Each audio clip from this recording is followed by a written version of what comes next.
Hello everyone and welcome to today's webinar where we'll be providing an introduction to CDP's supply chain program and guidance on how to take part. My name is Stephen Kennett and I look after the supply chain channel here at 2 Degrees. I'm delighted to welcome our presenters today. We have Graham Hamley, Project Officer of CDP's supply chain program, who will start by giving us an overview of CDP's supply chain, the benefits of disclosure and some tips on what makes a good disclosure.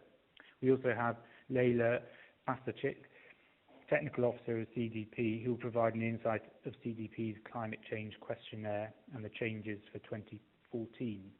And also joining us is Jacqueline Felber of CDP's Disclosure Support Team, who will run you through some of the practicalities, such as how to log in, navigate the form, and use the guidance material. Today's presentations will last for around 45 minutes, which will leave us with 10 minutes for questions at the end. Before we begin, I'd just like to remind everyone that you can submit questions throughout the webinar using the Q&A box on the bottom right-hand side of the screen. Just type in your question and press send, and then we'll wait till the end before answering as many as we can. As an aside, if you should have any technical issues during the presentation, please use the chat box on the right-hand side to send me a message, and I'll get back to you as soon as I can. So without any further delay, I'd like to hand over to Graham, who will get us started with today's presentation. So over to you, Graham. Thank you very much, Stephen. Let me just pull up my presentation. Do I have a presenter right, Stephen? Yep, so you should have control now. Yeah, great, thanks very much. Okay, thank you very much for your introduction, and thank you to 2 Degrees for hosting this event. Hello and welcome to the Supplier Support webinar, hosted by 2 Degrees and CDP, and we're pleased you can join us. So let's get started. So as Stephen just summarised, this session really hopes to give an overview of CDP's supply chain program, the information that's been requested from your organisation, and how to respond. So for those of you that may be unfamiliar with CDP, I'd just like to share with you our mission. So CDP was launched in 2000 to accelerate solutions to climate change, and our mission is to transform the global economic system to prevent dangerous climate change and value our natural resources by putting relevant information at the heart of business, investment and policy decisions. And we're currently the world's largest and most comprehensive global system for environmental disclosure, covering carbon, energy, climate, water and forests. 81% of the world's largest public companies use CDP to communicate their impacts on the environment and natural resources to stakeholders. And for those of you from smaller companies, we actually had over 400 small, medium-sized enterprises, or SMEs, disclosing to us last year as well. And additionally, we have 767 investors representing $92 trillion US. That's more than half of the world's invested capital, request corporate climate change data through CDP. So globally last year we collected disclosures from over 60 countries, and we have offices in regions such as Beijing, New York, London, Berlin, Milan, Sao Paulo and Delhi. So how does it all work? Well, CDP is basically a reporting platform that collects primary environmental information on behalf of investors and supply chain members, i.e. your customers, for companies that they have a vested interest in. So CDP's climate supply chain program basically operates on an annual cycle to issue a questionnaire to a strategically selected group of companies on 2 of the leading issues of our time, climate change and water management. And you may be asked to disclose information related to just one of these or to both of these, as decided by your requesting company. And crucially, no matter how many stakeholders request a company to disclose, they're only required to disclose once, and the information is then shared with all the relevant parties. And the benefit of this really is, from your perspective as a disclosing company, this greatly reduces your reporting burden and frees up your company to take more action to reduce emissions and to improve upon your environmental performance. So our international supply chain membership group spans a range of sectors with a combined spend of over $1.3 trillion US. The CDP supply chain members are catalysing action amongst their suppliers, who in 2013 represented 14% of global industrial emissions. So just to give you sort of a picture of scale, in 2013, 2,868 suppliers shared environmental information with their customers through CDP's supply chain program. So you're not alone, I assure you. And if any of you on the call today have been asked to respond for the first time this year, just remember that all of these companies also want to respond for the first time and started communicating where they are on their sustainability journey. And they've since been able to build upon this and to improve year upon year. So I mentioned earlier that this operates on a cyclical program, an annual cycle. So you can see this displayed on this slide. So the first step in our annual calendar really is the preparation phase. You can see at the top there. And during this time, we'll be working with your customers to identify the key suppliers that they want to send the CDP information request to, and basically getting this information uploaded into our database. But from your point of view, the key focus is really upon the disclosure and data collection period. So in early April, we send out the information request to you on behalf of your customers, and you then have until the 31st of July to complete your CDP response. And I know this may seem like a long time, but we really do recommend that you get started as soon as possible. It can take longer than expected to gather this information from the different corners of your organisation. And the final phase in our annual calendar is the analysis, reporting and feedback phase, during which time we process and analyse the information that you've submitted to us, and we then return this to your customers in a variety of digestible formats. And during this final phase, suppliers, yourselves, that have disclosed to us will also receive a score for your disclosure and for your environmental performance, and this will be covered by my colleague Leila later on, so I won't go into that in detail just here. So why are your customers asking you to respond? This really varies depending upon the customer, but many have actually realised that their Scope 3 emissions make a significant contribution to their carbon footprint, and they want to use CDP's disclosure process to identify hotspots in their operations, and this then allows them to work with their suppliers to explore emission reduction opportunities. Others wish to gather this information so that they may use this inside their procurement teams. And actually many of our member companies have set quite strong environmental targets and are keen to work with their suppliers to help reach these targets. And I've actually included two examples on this slide here. So Walmart's ambition is to eliminate 20 million metric tons of greenhouse gas emissions from their global supply chain by the end of 2015. And Nokia Solutions and Networks, also a CDP supply chain member, aims to have its top 100 suppliers reporting emission reduction targets and activities they're undertaking to meet them. So the benefits from your perspective, let's take a look at these. Measurement, management and disclosure of greenhouse gas emissions and climate change data is an increasingly important aspect of standard business practice. Now I'd just like to repeat the classic idiom here, you can't manage what you don't measure. And by beginning to measure your carbon footprint, you really unlock a number of benefits. These benefits include increased transparency to your stakeholders, clients and the public, enhanced awareness of the business opportunities that are available to environmentally aware suppliers, transparency on how to increase the efficiency of your operations and to reduce unnecessary costs, the ability to monitor your carbon footprint and identify risks and opportunities your business faces from climate change and begin to act to minimise these risks, and the ability to benchmark yourself against your peers and to showcase your success. And just to build upon this last point here of showcasing your success, Supply Chain actually launched the Supplier Climate Performance Leadership Index last year, quite a mouthful. We abbreviated to the SCPLI, and this was launched last year for the first time. And this is basically a list of the best performing suppliers on climate change action who disclosed the CDP Supply Chain Programme in 2013. And these companies achieved a score of A for performance or an A- if they're an SME. And this is then displayed on our website and in our annual public report, which is launched in January, and the companies listed in the SCPLI will basically be given a stamp that they can use on their website or on their CSR reporting, and this basically just indicates that you're recognised by CDP as a leader on climate change. So this graph here has actually been extracted from our 2014 supply chain report, Collaborative Action on Climate Change, and this basically shows that companies that have been asked to respond by more than one of their customers are more likely to respond, and they're reporting greater engagement on and investment in activities to address climate change and are actually demonstrating resultant emissions reductions and monetary savings. But don't worry, I'm not actually going to expect you to take my word for this. So I've heard a couple of quotes here from suppliers that responded to us last year. So on the left-hand side, we have a quote from GoNative, a service department provider, and they said that through disclosing to CDP, they've measured their full carbon footprint for the first time, and this has put them on track to be able to measure and manage their energy use on an ongoing basis, enabling them to implement targets. On the right-hand side, we have a quote by Cavium, a provider of semiconductor processors, and they've reported to us that by requesting their CDP climate change disclosure, their customers' incentives and interests have acted as a non-regulatory driver, encouraging them to formalise their sustainability management considerations into their corporate business. So these are just really a couple of examples that we've had that I wanted to share with you today, and these are basically from people who've been through the process themselves. So I'm sure you're pretty keen to know exactly what you're being asked to disclose. This slide really summarises the contents of each of the questionnaires, and if you've been asked to respond to CDP's supply chain questionnaire, then you will have to answer the climate change questions on the left. You can see with the purple heading. and the supply chain module questions on the far right with the orange heading. And if you've also been invited to respond to CDP's climate change questionnaire by your investors earlier in the year, there's no duplication of effort here for responding to both, and your answers to the climate change questionnaire will be copied over when you activate your supply chain questionnaire, and you'll only need to answer the additional 3 questions that you can see under the supply chain module at the right-hand side of the screen. So your customers may also have asked you to respond to CDP's water questionnaire, which is a series of questions separate from the climate change questionnaire and the supply chain module. You can see them in the middle of the slide with the blue heading. And we also actually offer a slightly shorter version of the questionnaire for smaller companies, a slightly shorter version of the climate change questionnaire, I should specify, to companies that qualify for this.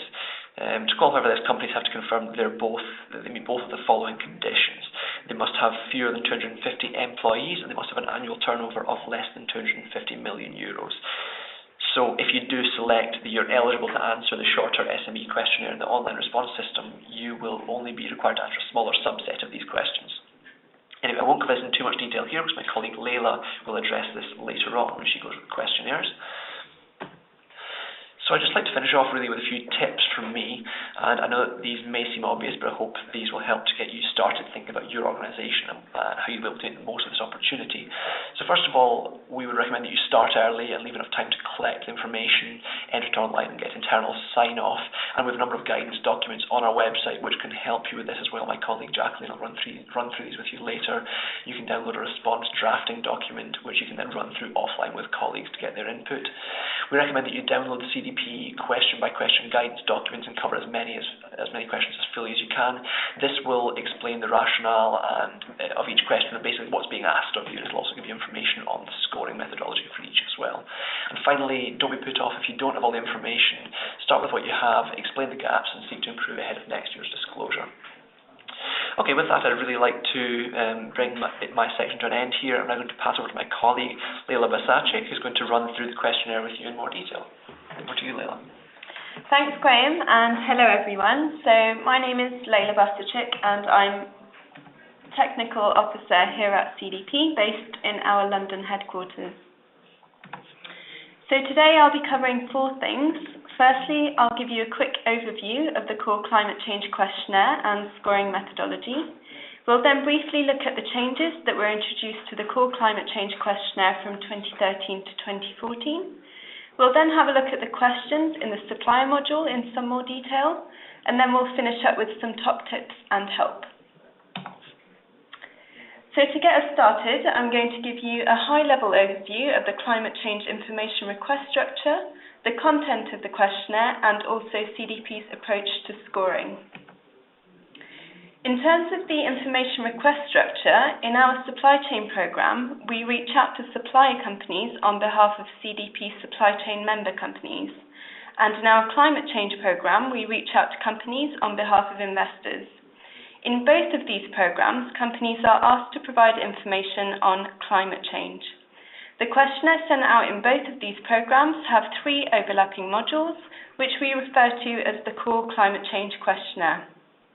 In addition, companies responding to CDP's climate change information request might be asked to respond to a sector-specific module. On the supply chain side, in addition to the core climate change questionnaire, companies are also asked to respond to the supplier module. You may also be aware of CDP's water and forest programs. As part of the supply chain program, suppliers can also report on water. I won't be addressing water in my presentation today. The focus will be on climate change. But if you do have any questions about this, please consult the CDP water guidance page, where you can find specific webinars on the water questionnaire. And then finally, as Graham mentioned already, the official deadline for supply chain this year is July 31st. So the climate change questionnaire has 5 modules and 15 sections. The first module is the introduction. Let's go back. Then in the management module, we cover governance, strategy, targets and initiatives, and communications from pages 2 to 4. We cover risks and opportunities related to climate change on pages 5 and 6. In the emissions module, we cover emissions methodology, emissions data, Scope 1 emissions breakdown, Scope 2 emissions breakdown, energy, emissions performance, emissions trading, and Scope 3 from pages 7 through to 14. And I know Graham has already mentioned this, but just a quick note here that if you are a small to medium enterprise, there is the option for you to respond to a shorter SME questionnaire. If you need more information on this, please consult our guidance web pages or alternatively contact us via email. So many of you will hopefully know that CDP has a scoring methodology to benchmark companies. The CDP scoring methodology can be used to produce two scores, a disclosure score and a performance score. Both are based solely on the information provided within the CDP's company response, and scoring is completed by CDP scoring partners in strict accordance with the scoring methodology, which is publicly available on our website. So here you can see an example score on this slide. So the score is 64 and C. It's made of two components. The disclosure score is a number between 0 and 100, and the disclosure score reflects the potential quality and completeness of disclosure. The disclosure score is a metric of comprehensiveness of the response, good internal data management, an understanding of climate change issues, and it's a measure of a company's transparency on climate change. However, it is purely a metric of data quality, and it's not a measure of how sustainable a company is. Performance bands are applied after the bulk of responses have been scored, and they range from A to E, with A being the best. And the performance band recognises actions which are considered to advance climate change mitigation, adaptation, and transparency. So now let's move on to the principles for changes to the core climate change questionnaire in 2014 for any suppliers that may have responded to CDP last year as well. So following a decision that we took 2 years ago, we seek to minimise the changes in the climate change questionnaire as much as possible, and the changes introduced in 2014 serve the following goals: increase the relevance of data to key stakeholders, reduce the reporting burden, improve data quality, and improve CDP's ability to automate the scoring process. So this is the structure of CDP's 2014 climate change questionnaire again. So the sections in light grey have not been changed in terms of the data points requested.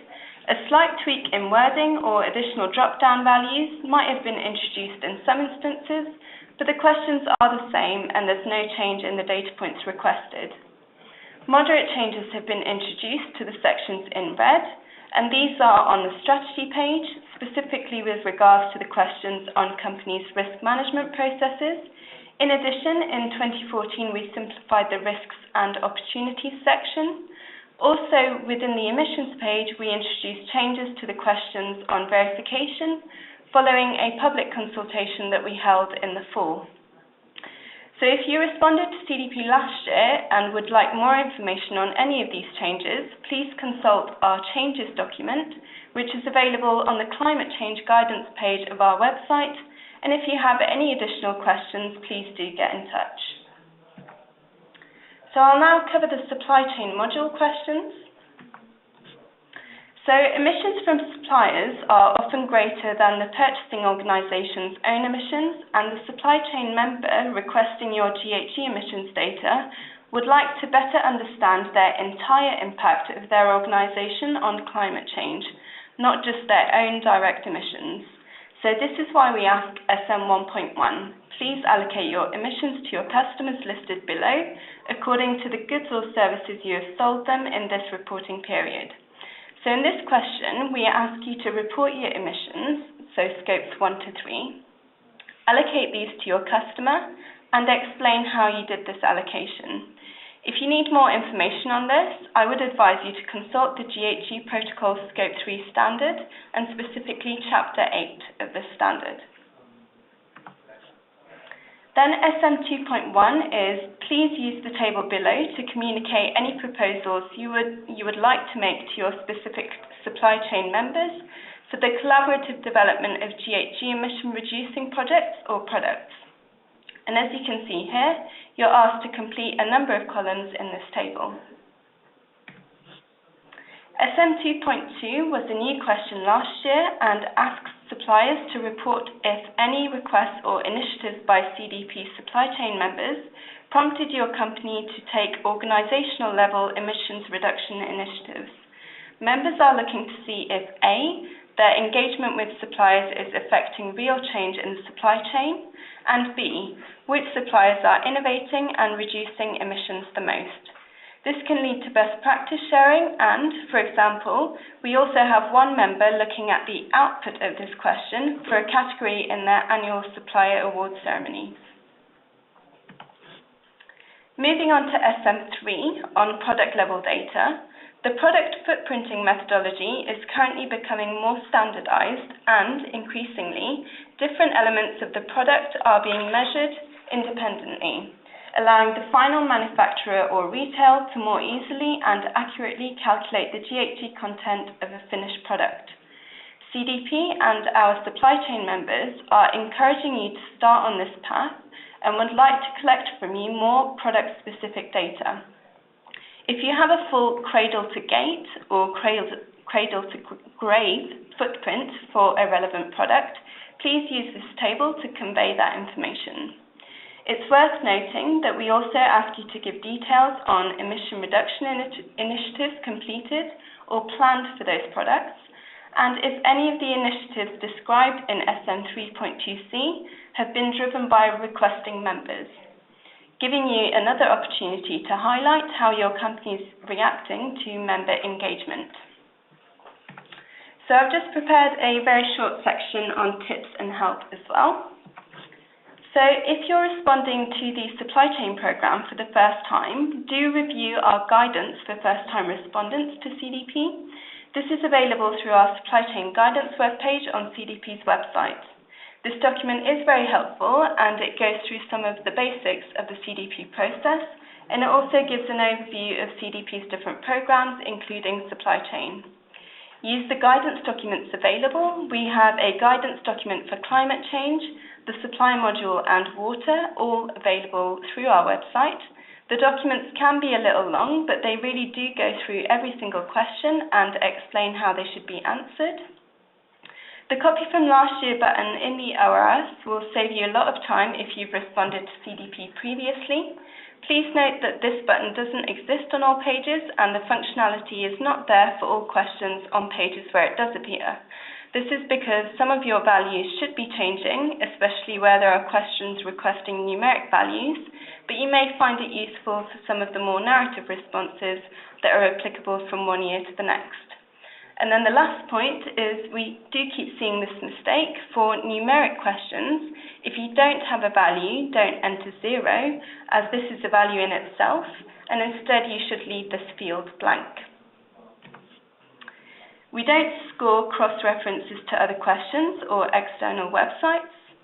Please respond to the question in the space provided and not in the further information field at the end of the page, as the further information box will not be scored. Questions 4.1, 8.6a, 8.6b, 8.7a and 14.2b require attachments. Please make sure you attach these documents to the questions themselves and that they meet the criteria set by CDP. And also avoid leaving qualitative questions blank, even if your response to the leading question may be no. Also, provide answers that are specific to your company with as much relevant detail as possible. Remember, scorers and data users may not be intimately familiar with your company, and it will help if you use language that everyone can interpret and avoid internal jargon. And then specific to the supply module, I've just got a couple of points. If you have multiple customers, do double check that you have allocated the correct emissions to the correct customer, as this information will only be shared with them. Please also note that the information you provide in the supply chain module should be specific to your customer. More general company-wide information can be provided through the climate change questionnaire. So that concludes my session, and now I'll pass over to my colleague Jackie from our disclosure team, who will be presenting to you on some of the functionalities of the ORS. Okay, thank you very much. I will be covering some of the practical ways to approach some of the parts of the questionnaire that I've already talked about, so we'll just get going with that. Here we go. So we're going to be navigating through the ORS itself, basically the online response system. Okay, the first thing I would recommend you to do is look at these guidance pages. We do have a lot of documents that have been put together, pre-recorded webinars and lists of webinars that are coming up as well for you to look at. So do have a look at those. This is where you will go when you first click on the reporting to CDP. So you can choose to go into which program you want. So obviously we're going to go into supply chain here. Here we have the supply chain program guidance page. You can find all information on responding to that particular program on the page. And I would particularly recommend the responder pack that we have here. It's a zip folder, it contains the questionnaire, a drafting document, and the most essential guidance documents as well. You can also find the timeline that has already been mentioned earlier as well, and under this little part here you can see that there is a link to a step-by-step guide. We'll talk about that later, but that's quite good for companies who are doing climate change separately from supply chain as well. Okay, the questionnaire, so there are different versions of the questionnaire. One's for SME, the regular one, the water questionnaire, and you can find some of these in different languages as well. You can see Chinese here. You can actually have those 14 overlap questions that were mentioned for the core climate change questions in other language if you look at the climate change page. Okay, finally they have the frequently asked questions here as well. Okay, further down on the guidance page, we also have even more information that you can use here with things like using the online response system, and we have the list of webinars. Okay, so just before we start going through the online response system, let's start with what you need to have in place. So, of course, you need to have response data, and as everyone I'm assured will be telling you, try and start doing this as soon as possible. It can take longer than you think. We have the drafting document, of course. We do recommend that you also try and use Internet Explorer 8 or newer when you're accessing our website and the ORS, because other systems like Google Chrome, other ones they can use, cause some issues, unfortunately. So do try to, and also check that pop-up blockers are not on for the CDP website, and that your email system will let through emails from @cdp.net, because you will be receiving emails that are pertinent to your response during the response period. Okay. If you're ready to access the online response system, you will need to, of course, activate your response, and it's important that you activate this early on as well. It is a signal to your customers that you are in the process of responding. If you have an account with CDP already or responded last year, then you'll already have a username and password, and you can use those details to log in via the activation link in your email and go to your My CDP. If you don't have an account, because this is the first time that your company is responding, or perhaps just the first time that you personally are responding on the behalf of your company, you will need to have an email sent from CDP to register for an account. If you haven't received an email, then please do contact us at respond@cdp.net, and we will set you up. Okay, so as mentioned in the previous slide, you will have received an email, and you'll see the first bullet point here is the link that you can use to go to the registration form, which is this one here, and you will be asked to set up a password and security details.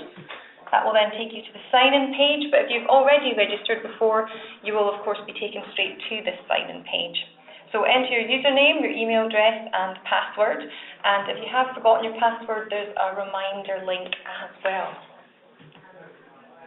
Okay, once you're signed in, you will see the My CDP page, and through the profile in the menu on the right, you can check your company details, and you can also go to Respond, and that will take you to the Respond page.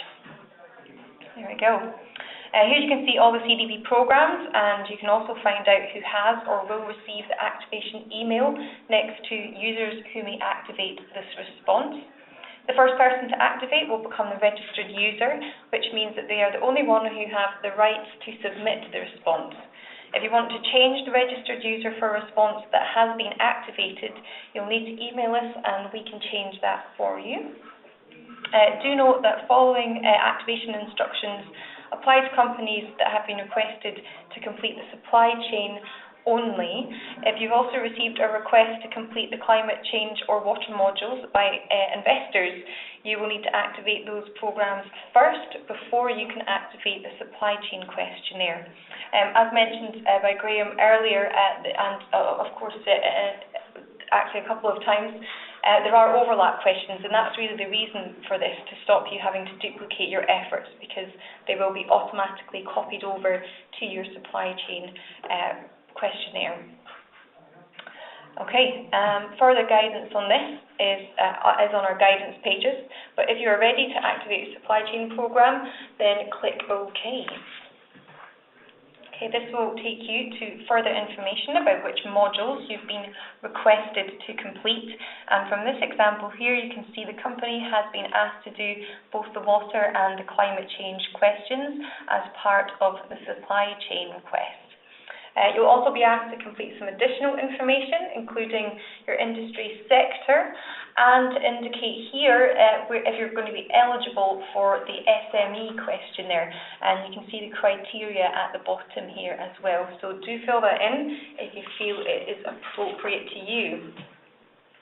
Once you've completed additional information, you'll see a holding message at the top whilst your questionnaire is created.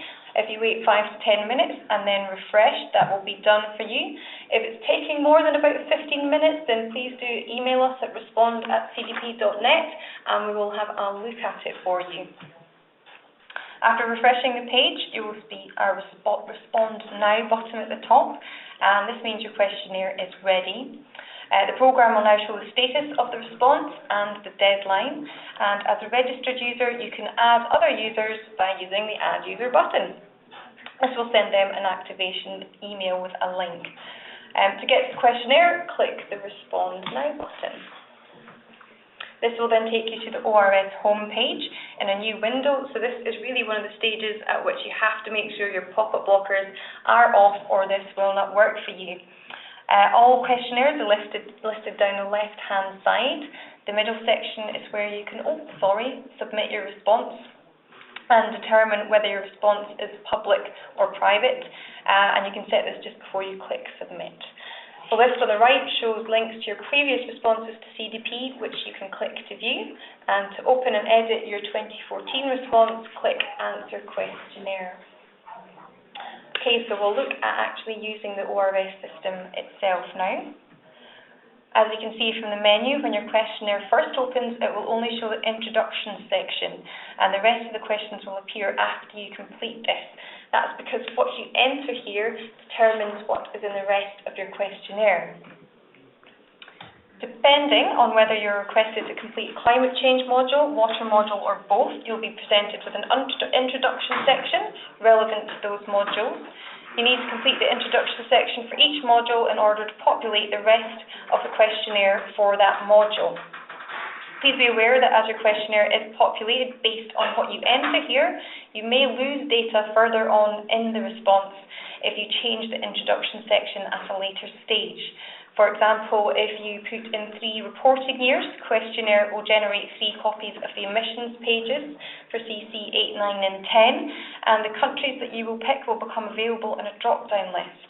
If you edit this later in the introduction, it will delete any data that you have linked to it in these questions further on. So do please make sure that you have entered it fully and correctly before you hit save. If you indicated in the further information box earlier that your company is eligible to complete the SME version of the questionnaire, you can opt into the shorter questionnaire here in the climate change at CC 0.5. And please do make sure you do it at this stage, because once you've hit save, you cannot change this option. Okay, so once you've completed this introduction and you have saved it, the ORS We'll create the rest of the questionnaire and it will appear in the grey bar as you can see here.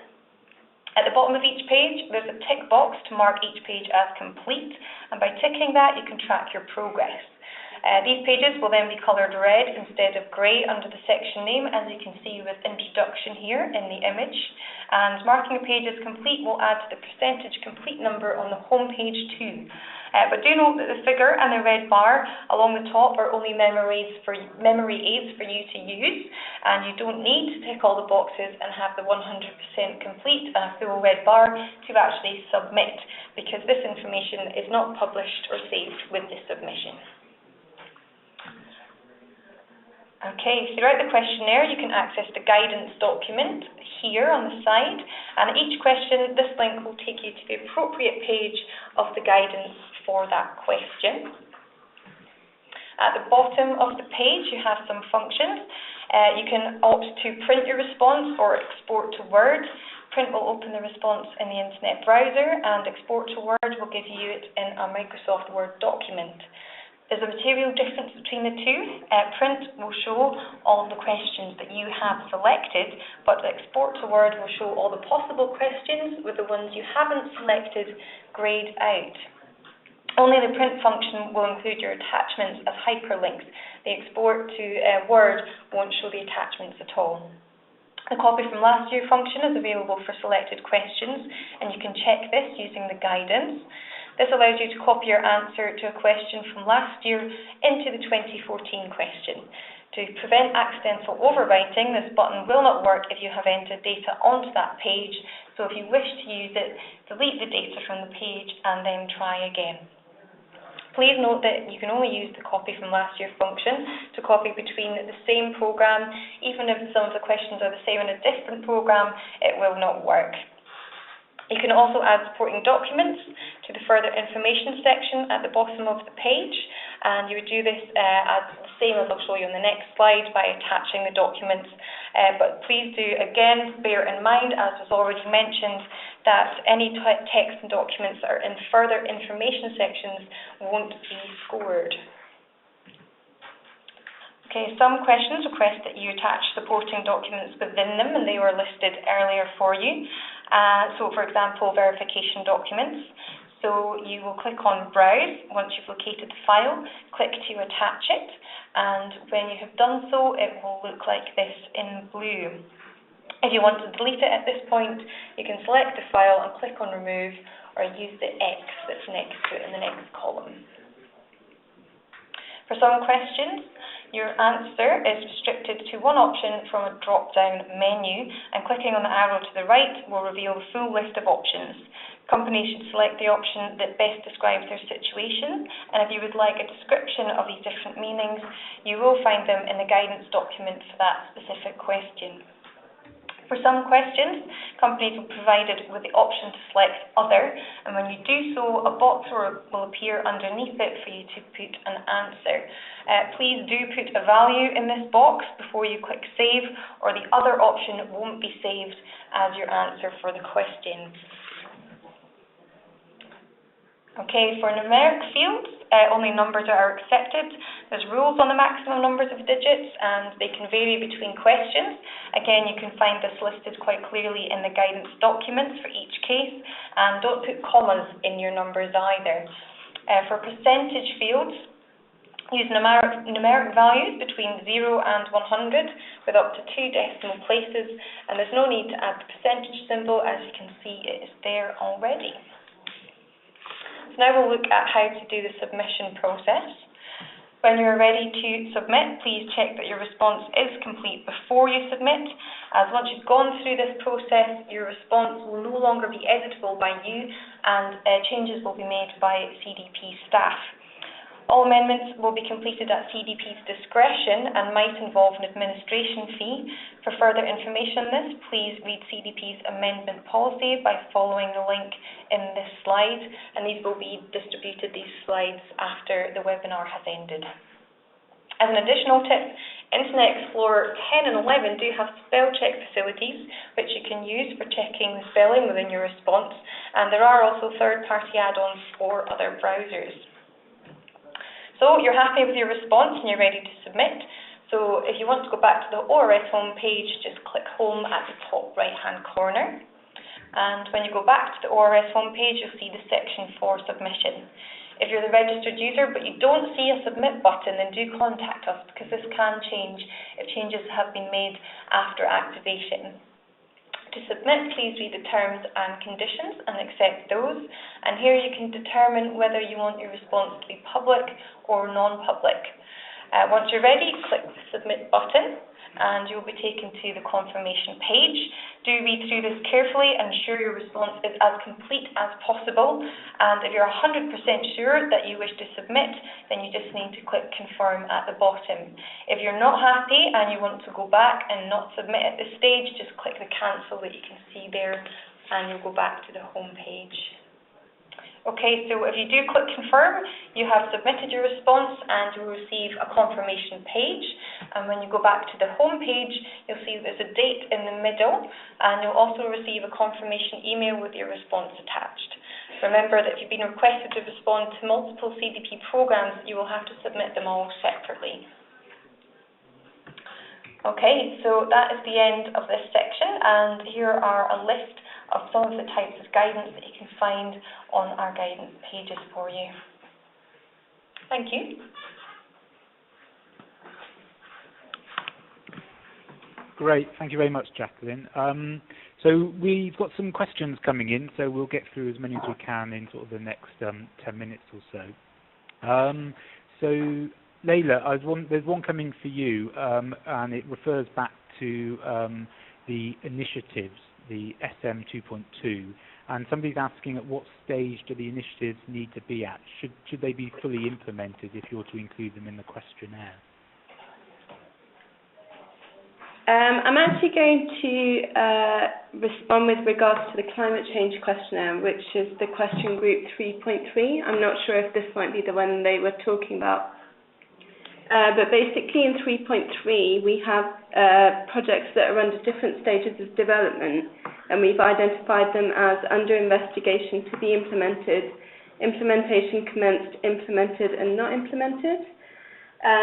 So you can actually report on all of those in question 3.3a, and then in 3.3b we ask for more detail on initiatives that were implemented in the reporting year. So I hope that may answer that question. Yeah, brilliant, thank you. There's another question coming, I think maybe if you could just clarify. Someone's asking, so SM questions are additional to climate change ones, and companies have to do both. Could you just sort of clarify if that is the case? Sure, Stephen, I'll answer that one if that's okay with you. So yes, these are certainly different subsets of questions. So you have the climate change questions and you have the SM module. The reason there is that distinction is actually the climate change questions that we've been identifying as such are actually the same questions that will be asked under CDP's in the Climate Change Investor-Led Programme. And then the SM module questions are additional on top of that. So that's why anyone being asked to respond to the supply chain questionnaire will essentially have added on to the climate change questionnaire. So yes, these are different questions, and in response, I think the second half of that question was, do companies have to do both? I guess the answer to that is ultimately, no one's obliged to answer any of these questions. Obviously, we'd like them to do the very best they can to do so. You're requesting companies, as suppliers, you're requesting companies may actually have contacted you in direct communication with you and perhaps giving you a list of questions that they would like you to focus upon. Some supply chain members do that, and your company, your customers may be one of those.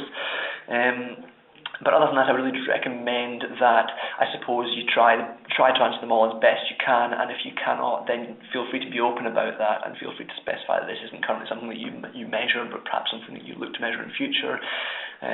So yes, ideally it's something that it is separate, and it is something that we would like companies to try to answer both of these. I hope that answers your question.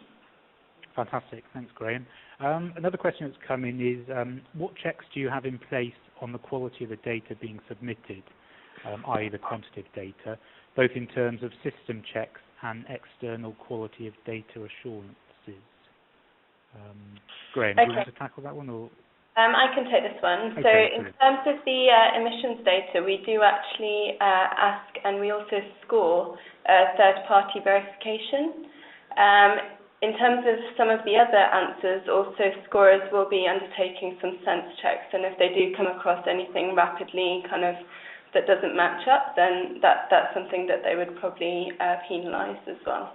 But the third-party verification for emissions is something that we do ask for specifically. Fantastic, thank you.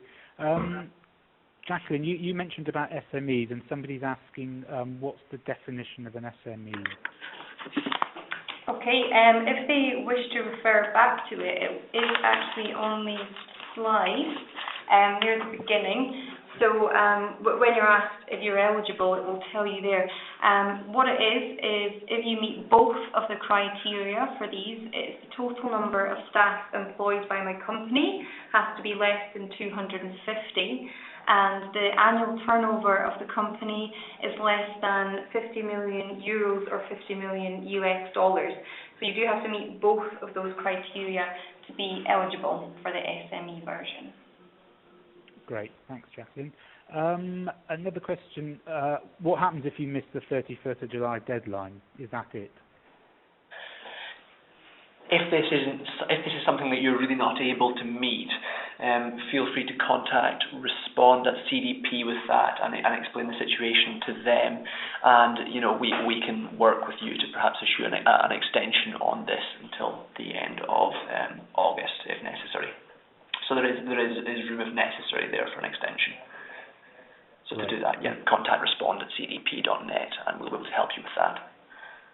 Thanks, Graham. So just a couple more questions. When are you notified of your score?